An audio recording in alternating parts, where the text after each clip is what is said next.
Hello and welcome to the big picture. The new BJP-led NDA government, which will take over on Monday, has been elected with huge expectations, especially on the economic front. The vote, which was sought on the issue of development and received a huge and unprecedented support, has resulted in equally huge burden of expectations. The general despondency which was visible on the economic front during the last year of the UPA rule has given way to hope. This means that the new government and Narendra Modi and his team will be on notice from almost day one. What are the key economic decisions which need to be taken in the early days of the new government for it to send out the right signals and build up on the expectations and confidence which is being reposed on them? Will there be any fundamental changes in the economic policies from what has been pursued so far? These and many questions are seeking an answer as the new government takes charge. We will discuss all this today with DC Gupta, former Finance Secretary, Government of India, Renu, Kohli, former staff member, RBI and International Monetary Fund, NR Bhanumurthy, member, National Institute of Public Finance and Policy, and Vivian Fernandes, senior economic journalist and author. Welcome to all of you. Mr. Gupta, you think that the general atmosphere of despondency which was there, policy paralysis and all those things, that atmosphere has ended? It is ending in the sense that perceptions there is a change. Yes. And one of the barometers you can put it in the stock market Yes. generally, and which has not been doing very badly, consistent so far. Absolutely. I mean, the stock market has been doing pretty well in the last 4 months also. Yes. So, I think one of the reasons was that things had become so bad that a mere change... The mere change of government has... has sparked hopes Yes. among the people. And that is why this is the time for the new government to capitalize on it, particularly with the type of mandate they have got. Absolutely.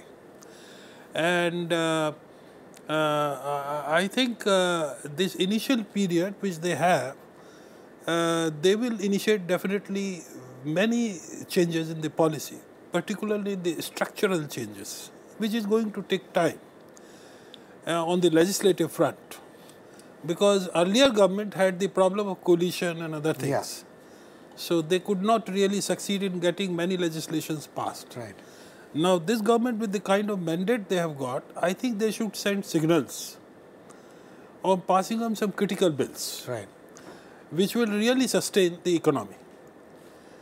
And as far as the change in the economic policy or priorities are concerned, I don't think there will be many changes, because when the NDA government changed to UPA in 2004, practically the same policies were continued under different garb, with little emphasis here, little emphasis there. So this consistency will also be there. Okay. Renu, would you agree with Mr. Gupta that there would be some kind of a consistency in the fundamental economic policies, or do you see some kind of fundamental changes taking place? No, I would agree with Mr. Gupta, because let me put it under two segments. One is the macroeconomic policy framework, Right. and there I think the continuity will be maintained in terms of how inflation is controlled, what is the approach to interest rates, to fiscal consolidation, which has started more than 6 months ago. So that process towards maintaining macroeconomic stability and the short-term stabilization policies, those are likely to continue. In fact, there isn't much of an option, because I think the biggest confidence factor is that of inflation control. And on that, I think the same path will continue. There is, however, short-term pressure or a risk which is increasing, and that is to do with the agriculture or the monsoon risk. So we need to see how the government is impacted, and how inflation is impacted rather, and what the government response is. The very first thing, the nearest, as soon as the swearing in takes place, I think one of the first benchmarks that will appear is the minimum support prices for agriculture. So we need to see how, in what manner do they deviate from the UPA. On the other side, I also agree with Mr. Gupta that these are the structural changes that are needed to get growth going, and he is also correct in saying that a lot of legislation was blocked in the past few years. there is also legislation which has been passed and which has made the industry quite uncomfortable. And those are to do with issues related to land acquisition. Right. So we need to see if there are going to be any changes. It's not going to be easy because it's in a heterogeneous country like India, when there were multiple stakeholders in the use of and disposition of natural resources. It's not an easy task to reconcile all these interests and carry them all along. So yes, it is a difficult task ahead, I would say. Difficult task ahead, Bhanumurthy? Well, what is the most difficult task? You know, when a new government takes charge, and the first thing everybody would be looking forward to is who's going to be the finance minister. Right. Right? That is going to be the first and foremost thing which everybody will be watching. And then what is it that will be the most difficult thing? Because the day it starts, I'm sure they're also very keen to give this big bang, messages right at the beginning. What could be those messages? No, I think what I generally expect from the new government is that you need to differentiate between the short-term measures and the long-term measures.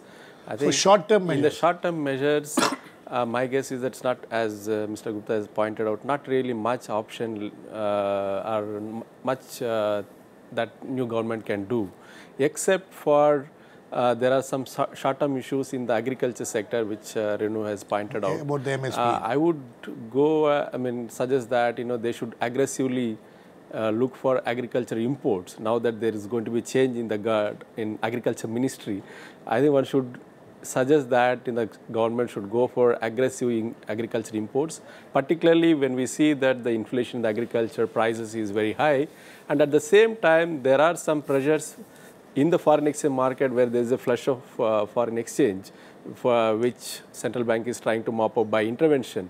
So if we can allow the agriculture imports in a larger way, you can manage both the domestic issue of the agriculture prices or agriculture inflation, and at the same time the excess foreign exchange reserves or the exchange rate appreciation that we are seeing. So that is the short-term measure. But I think the budget is going to be a very big opportunity for the government to bring in the medium-term measures, particularly for the next 1 year. There are lots of tax measures which are really, I think the markets are really looking forward. And of course, there are a lot of long-term measures which we can discuss. We'll discuss the tax measures and things like that. Vivian, the good thing for this government is that the economy is actually, has recovered to quite an extent. Right. The inflation is not as bad as it used to be last year. The stock markets are doing well, and there's quite a few other indicators which are actually much better than what it was last year.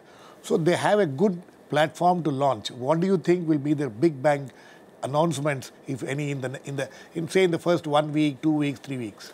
First of all, this government must not dash expectations, because so much of expectations have been built up. They should not be dashed. I would look at the composition of the cabinet and the people who manage key ministries will be ministries.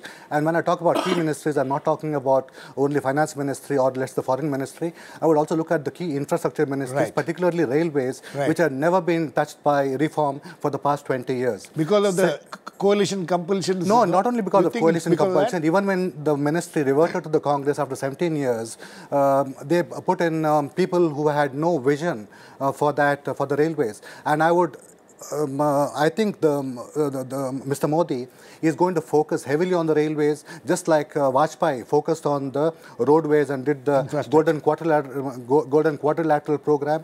And this is one way in which you can kickstart the investment cycle. Secondly, I would look at a course correction as far as agriculture is concerned. Your panelists spoke about imports. I would say that, first of all, we should not use price policy for welfare objectives, by which I mean that you should not have a consumer-centric focus in agriculture. The job of the farmer is to produce, and we must make sure that he gets all the incentives. So first of all, we must now reduce the buffer stocks, which, we have built so much of stock which are in excess of requirements. So release about 20 million tons of food grain. Also bring down the import duties on fruits and vegetables, because inflation has been very high in fruits and vegetables. So let's have some kind of a stable trade regime in agriculture.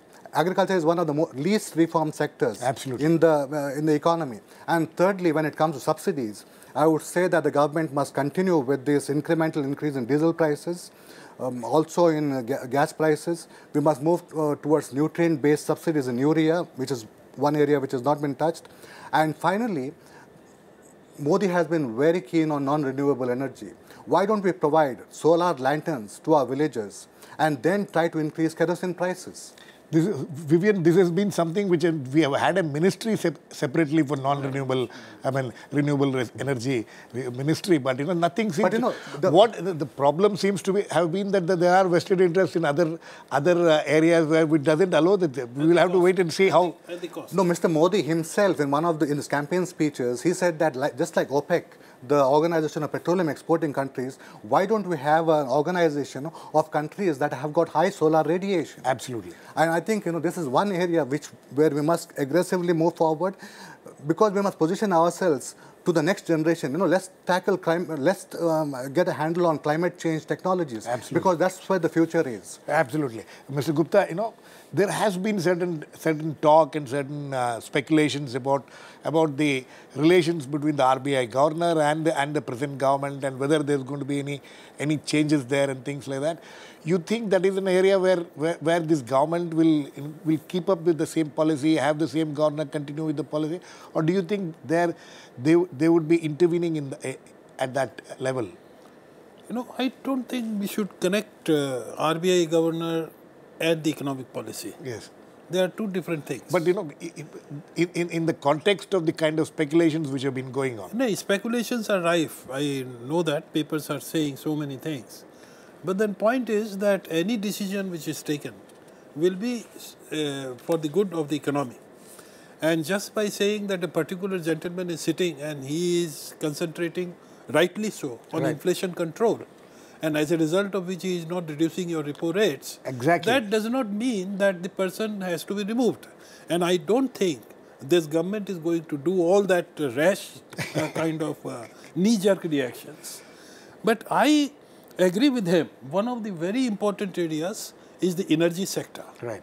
Now, in the non-conventional energy, that's a very big initiative which can be launched, and it will be totally a different new thing for the new government. Right. But I think the concentration should be on the energy sector, electricity production, coal, because that is the catalyst for your manufacturing growth. And manufacturing growth is going to lead to employment generation. Right. And then related issues of SEZs and things like that. So this will be there. Some of them can be pushed immediately. Some of them will take time. Right. Maybe up to budget we may have to wait. But important thing, a few things which the government should do immediately, as he was saying, Bhanumurthy was saying, with regard to the inflation control. Right. Inflation is the key issue, particularly food inflation. If only government can bring down in a short term, which can be done by simple APMC Act, middleman's this thing can be there, a greater, more effective channel between the producer and the consumer. If that can be cleared, then I think it will dramatically change. And lastly, I think Vivian was pointing out how buffer stock should be cleared. Buffer stock, yes, that is one of the suggestions. That is one of the solutions. That is one of the import duty. But then, there are issues involved in that. Food security issue is there.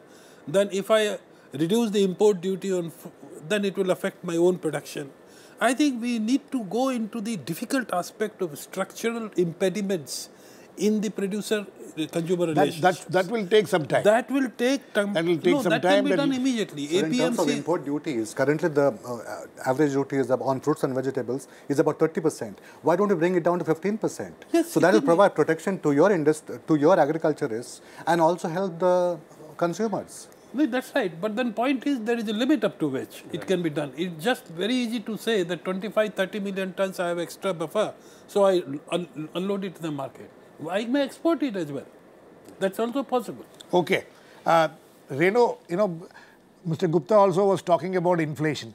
Now, do you think that, that the new government will be facing tremendous pressure on it to influence the RBI, if it can do that, to bring down the repo rates and interest rates and things like that? Because, there is this there has been this discussion and debate in this country all the time about inflation versus growth, and so you think the new government will face the same problems which the UPA government faced?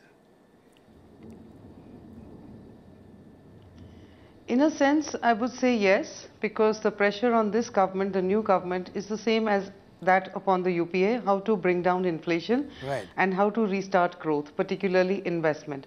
But there is a certain difference, which is that a lot of the analysts, commentators, markets, etc., have been saying over the past 2 years that investment has stalled because of policy paralysis.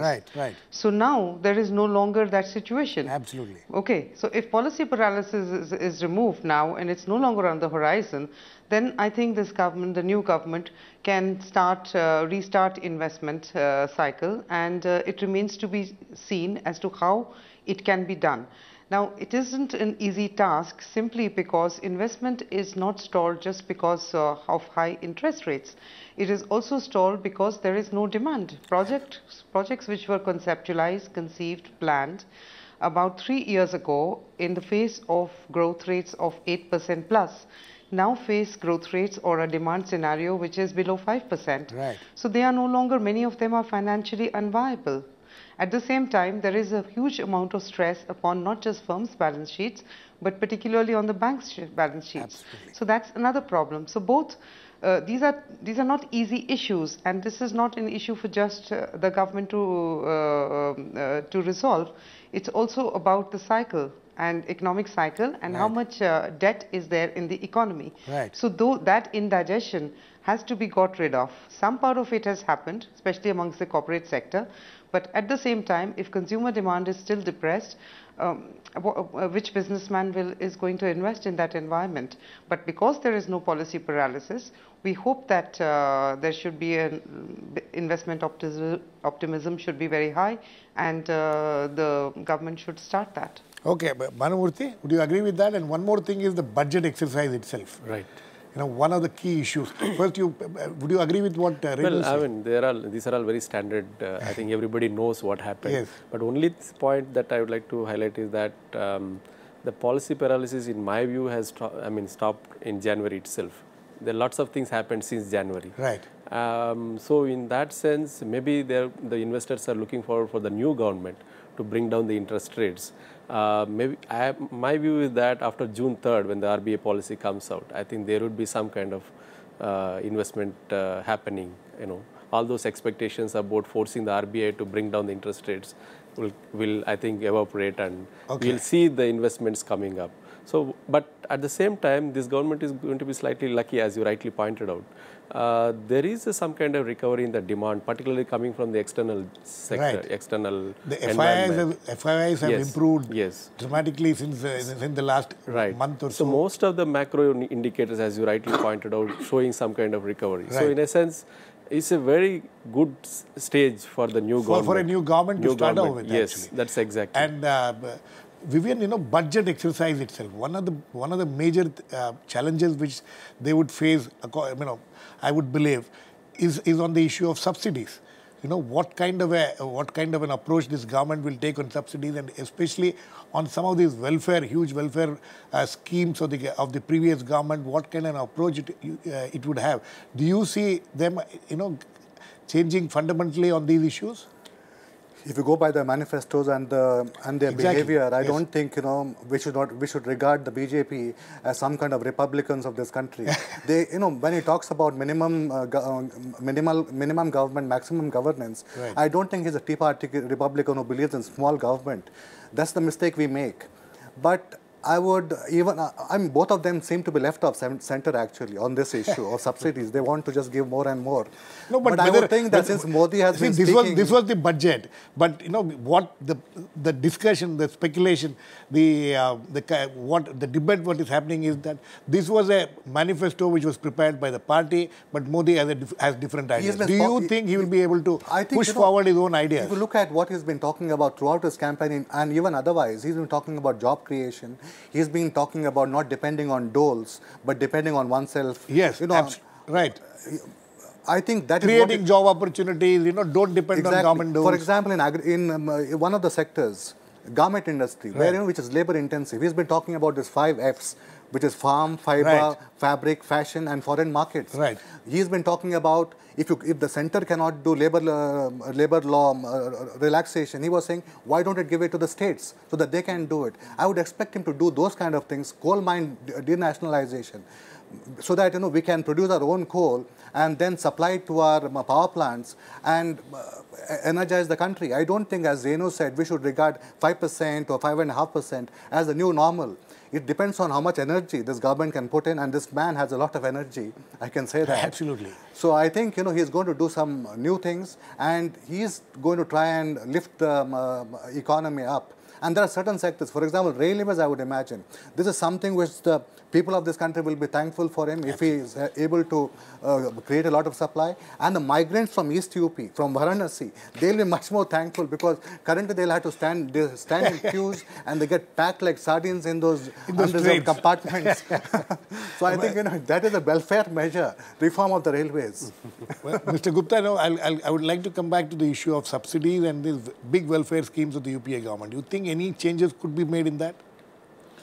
I think the changes because during the entire campaign there was a section of economists and people saying that these things should be ended, and he has also been indicating those kind of things, though as Vivian rightly points out, if you read the manifesto, both of them look like left of center.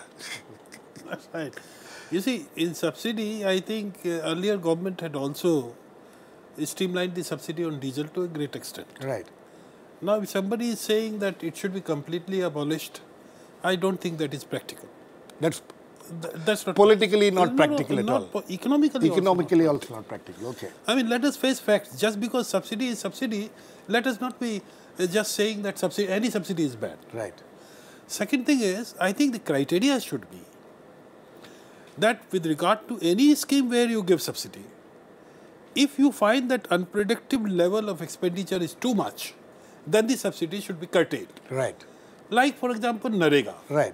Narega, your evaluations have indicated that there has been a fairly large amount of leakage. Right. Now, cut down there. So, but then certainly, subsidy has to be controlled because you will have to follow some fiscal discipline.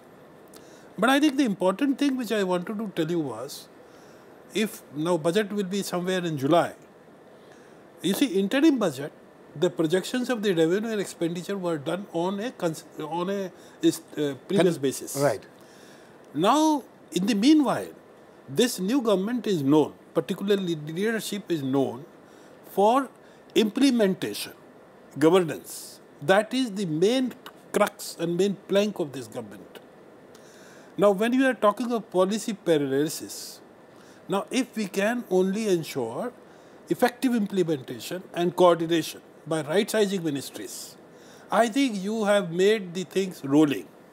And when things start rolling, at the end of the day, when the budget is presented, at that time you can have a fairly reasonable projection of tax GDP ratio. Right. You can mobilize higher revenues and find more money to spend on the welfare schemes.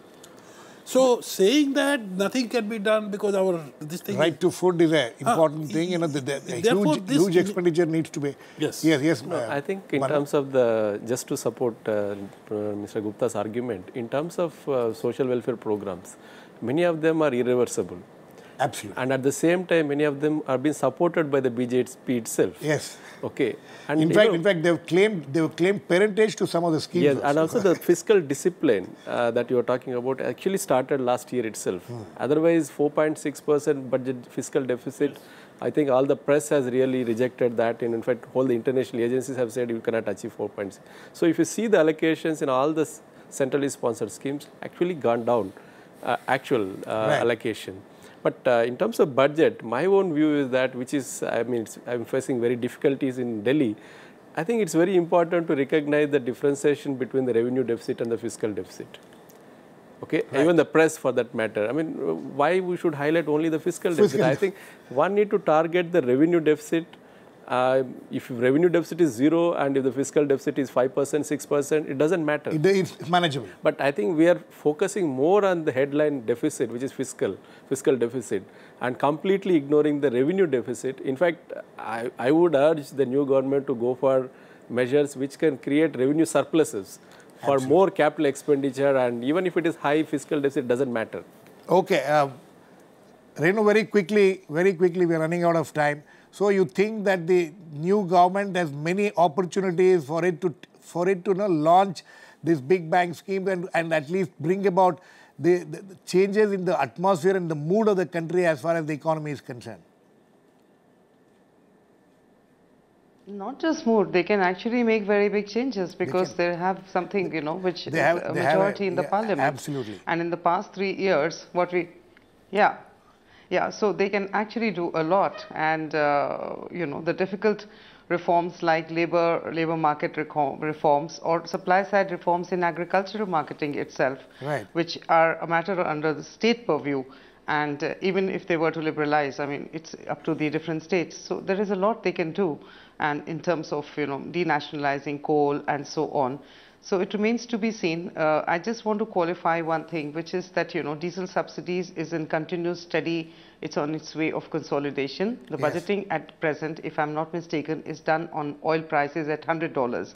And therefore, there is a risk if oil prices overshoot. But that's always there every year. The main subsidy challenge is actually eliminating the kerosene subsidy. That has not been eliminated at all so far. And we need to see what the new government, how it looks at it. Politically very sensitive. Vivian, very quick last words to you. You think that, one of the most important things which this government will have to do is, the issue of how they will present themselves as, you said they're left of center if you see, but do you think that they would like to present themselves as left of center? In politics, because they would like to look different. Cosmetics matter. I mean, the people in the stock markets, they want the government to spot different kind of stripes. But I don't think people of this country are yet reach that stage. So I don't mind what kind of camouflage they flaunt, so long as they do the right things. Okay, very quickly, two important decisions they need to take. One is on the gas pricing issue, which they will have to take very soon, as soon as they get in. Another is the issue of disinvestment. You think the disinvestment will be back on the table? See, Girish, on this issue, you look what they did with Satyam. Very quickly, we are running out of time. On Satyam, they set up a committee of wise people and they reformed it. Why don't you set up a committee of wise people and do something to Air India, to Ashoka Hotel, ITDC, and also, put all these PSUs in a holding company like Singapore's Temasek or China Investment Corporation? No, I think you have made a very important point, but as far as gas pricing is concerned, we'll have to wait and watch what will be the, because there'll be a lot of people who will be watching on what they would do on the gas pricing issue. But as all my panelists said, the platform is there for them to take off and make these big changes and also bring back the confidence in the economy. Thanks to all my guests, Renu, Kohli, Bhanumurthy, Vivian, Fernandes and Mr. DC Gupta. Please keep watching. We'll come back with another issue, Big Picture, same time on Monday. Meanwhile, have a great weekend. And on Monday, we'll be seeing the new government formation at the same time.